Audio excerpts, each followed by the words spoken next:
Hai guys, masih dalam series book review. Kali ini saya akan mereview dan melakukan analisis gitu ya terhadap buku yang saya baca kurang lebih 5 tahun yang lalu gitu ya.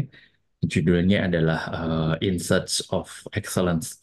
Ini bukunya cukup menarik gitu ya dan penting biasanya kalau teman-teman belajar bisnis baik itu MBA maupun PhD gitu ya, salah satunya pasti membaca buku ini gitu ya, In Search of Excellence.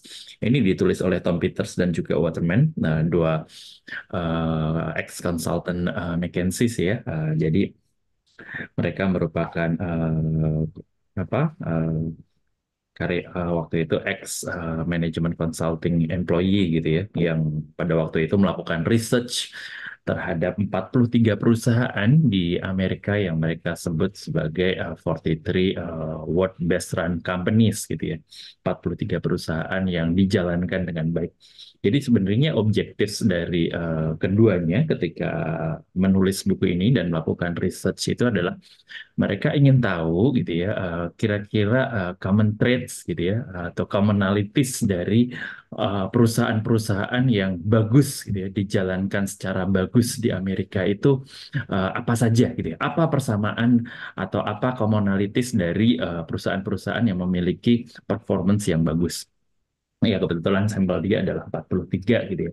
Nah, dia come up dengan 8 konsep gitu ya, 8 semacam 8 dimensi gitu ya, yang menjelaskan bahwa perusahaan-perusahaan yang memiliki performance yang excellent gitu ya, itu memiliki kedelapan hal tersebut gitu ya. Nah, ini kedelapan hal tersebutnya sudah saya catat gitu ya di iPad gitu ya, merupakan summary dari buku dari Tom Peters dan juga Waterman ini. Yang pertama gitu ya, si Peters dan juga Waterman ini bilang gitu ya bahwa perusahaan yang memiliki kinerja yang excellence dan itu satu, dia ciri-cirinya adalah focus on people gitu ya. Well, oke gitu ya. Jadi di sini Peter sama Waterman ini bilang gitu ya bahwa perusahaan yang sukses di Amerika itu adalah perusahaan yang mengelola people gitu ya, mengelola employee-nya itu secara excellent gitu ya. Dia berpendapat gitu ya, bahwa perusahaan yang perform itu adalah perusahaan yang memperlakukan employee-nya itu dengan respect dan dignity gitu ya, yang dia bisa menciptakan positif work environment gitu ya, yang dia bisa mengencourage gitu ya, employee-nya, karyawan-karyawan perusahaan tersebut untuk berlomba-lomba termotivasi memberikan yang terbaik untuk perusahaan gitu ya, baik dalam menggali ide, dalam memberikan ide, berkontribusi terhadap product development, berkontribusi terhadap business process improvement, berkontribusi untuk memberikan service excellence dan segala macamnya. Jadi intinya dia bilang bahwa salah satu dimensi yang sangat menentukan perusahaan untuk perform itu dari researchnya ke 43 company itu adalah perusahaan itu bisa treat their employee dengan baik gitu ya. Nah, ini perusahaan ini menurut Peters dan juga Waterman itu dia tidak hanya sebatas retorika gitu ya. Jadi dia benar-benar bisa menjalankan konsep ini dengan baik gitu ya. Dia bisa men-treat gitu ya semua karyawannya, khususnya its top employee gitu ya. Dia memperlakukan dengan baik, bisa nge-value employee-nya dengan baik gitu ya. Ya ini align gitu ya dengan apa yang dibilang oleh Warren Buffett, apa yang dibilang oleh Steve Jobs gitu ya, bahwa manajemen company, manajemen di suatu perusahaan gitu ya, itu dia harus bisa memperlakukan karyawan, khususnya its top employees gitu ya, dengan sebaik mungkin gitu ya. Kalau perusahaan itu tidak bisa memperlakukan atau tidak bisa menilai kontribusi dari its top employee gitu ya, perusahaan itu sedang di tengah jalan untuk menuju kehancuran gitu ya. Dan mereka tidak deserve untuk mendapatkan kontribusi atau dedikasi terbaik dari perusahaan yang memberikan kontribusi lebih untuk perusahaan tersebut gitu ya. Jadi ini penting gitu ya. Jadi dia di sini salah satu case study-nya di bukunya itu terkait dengan memperlakukan karyawan dengan baik gitu ya. Itu adalah di HP gitu ya, Hewlett Packard gitu ya. Dia bilang bahwa di sana individual itu benar-benar disupport gitu ya, working environment-nya dijaga sehingga employees-nya itu termotivasi gitu ya, bisa bekerja dengan sebaik mungkin untuk memberikan yang terbaik untuk perusahaan. Jadi benar-benar iklim dan juga ininya dijaga gitu ya. Nah ini kayaknya sekarang relevan gitu ya, gimana perusahaan itu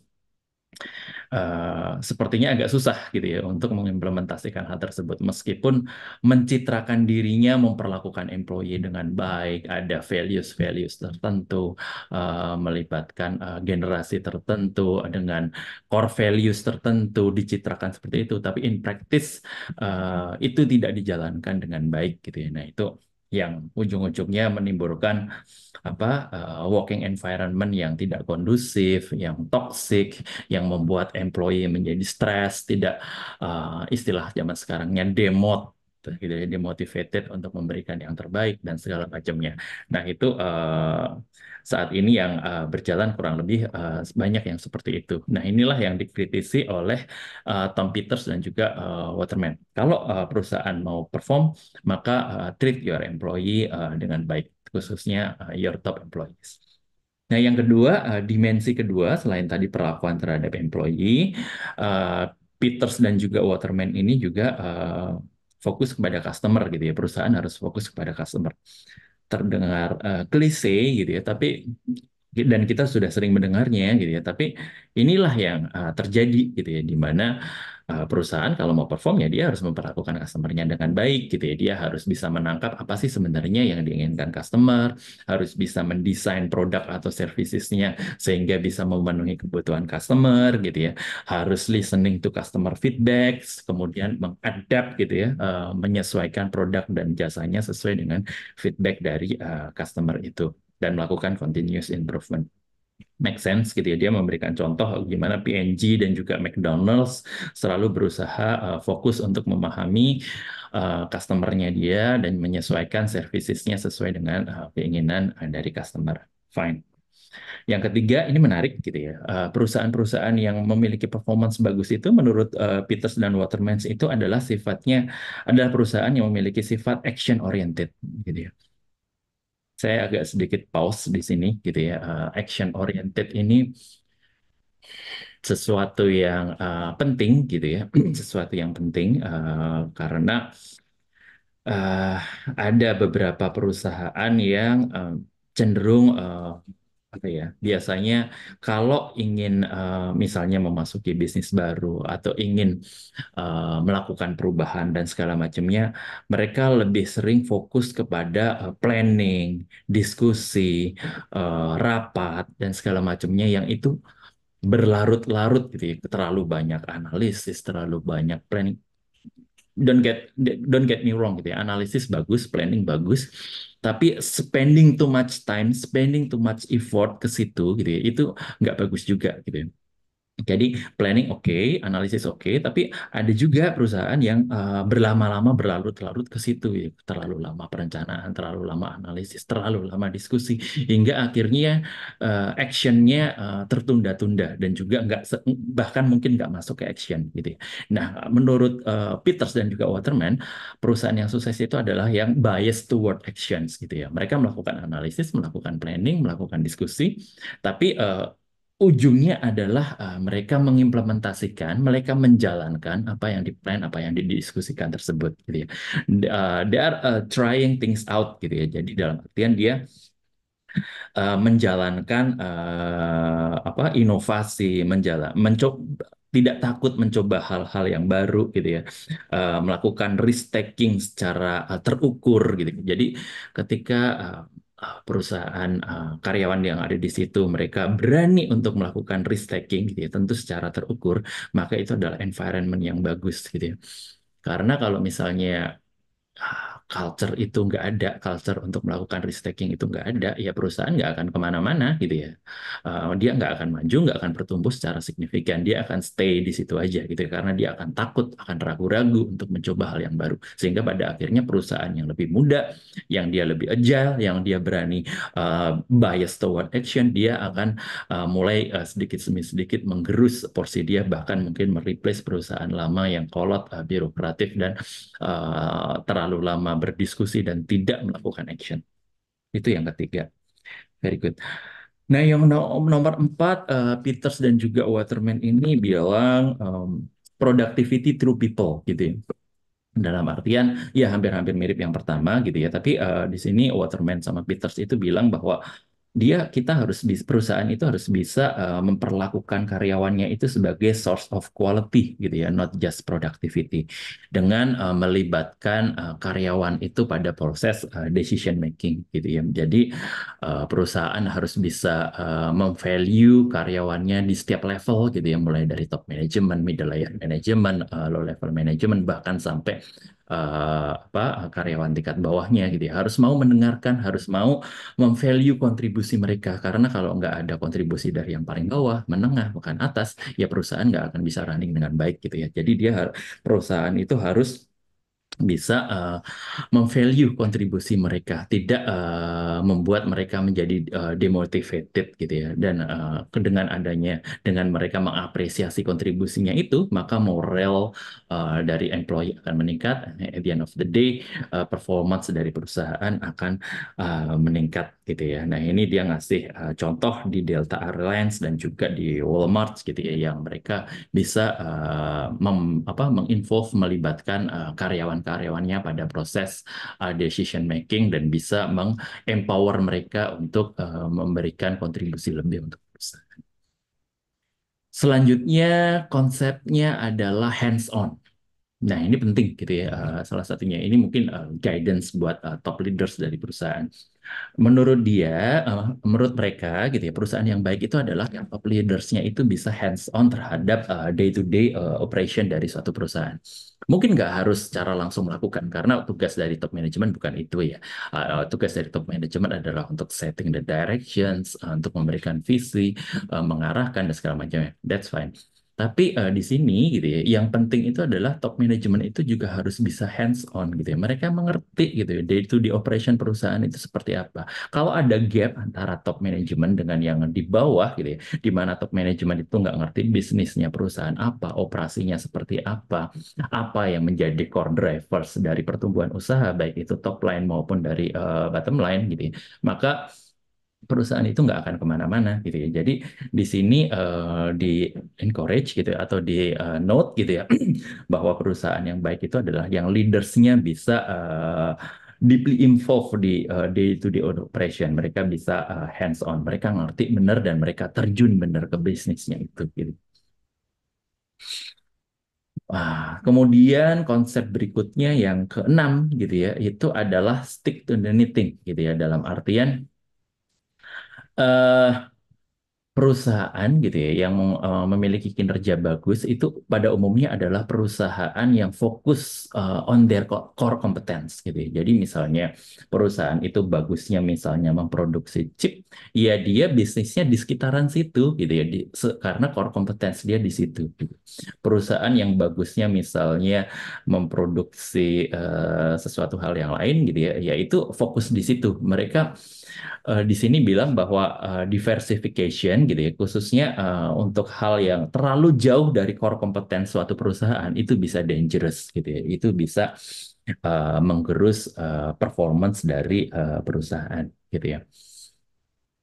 Iya, memang ada dua school of thoughts gitu ya terkait dengan diversification dan juga fokus ini, karena itu biasanya menjadi strategi yang berbeda ya. Perusahaan bisa menempuh strategi fokus atau bisa diversify. Tapi kalau menurut Peters dan Waterman, perusahaan yang memiliki kinerja excellence itu adalah perusahaan yang fokus di core competence dia gitu ya.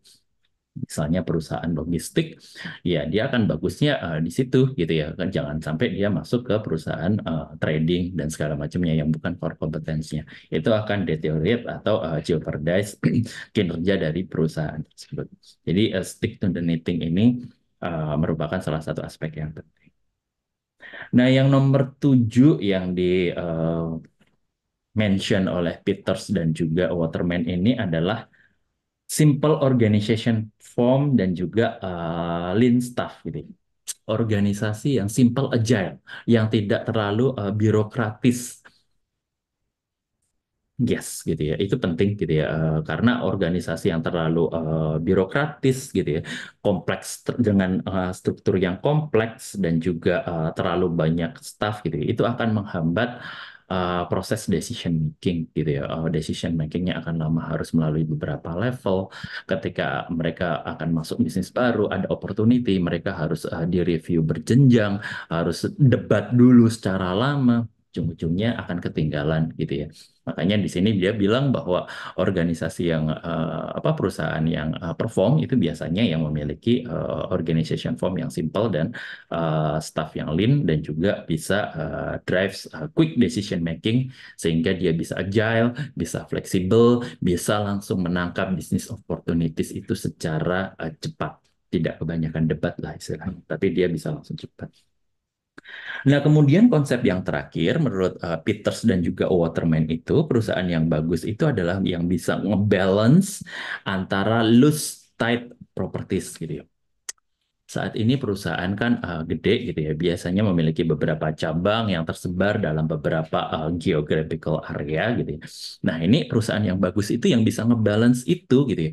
Mana aspek yang harus dikontrol secara kuat di pusat dan mana aspek yang bisa didesentralisasikan. Contohnya misalnya core values dari perusahaan gitu ya, itu harusnya kebijakannya memang tight dikontrol dari pusat gitu ya. Jadi misalnya perusahaan memiliki suatu core values gitu ya, ya itulah yang dijaga gitu ya. Sementara day to day operationnya itu diberikan autonomi desentralisasi ke cabang-cabang yang ada di daerah. Nah, inilah perusahaan yang karakteristik atau commonalities atau traits dari perusahaan yang memiliki kinerja yang excellent menurut Peters dan juga Waterman.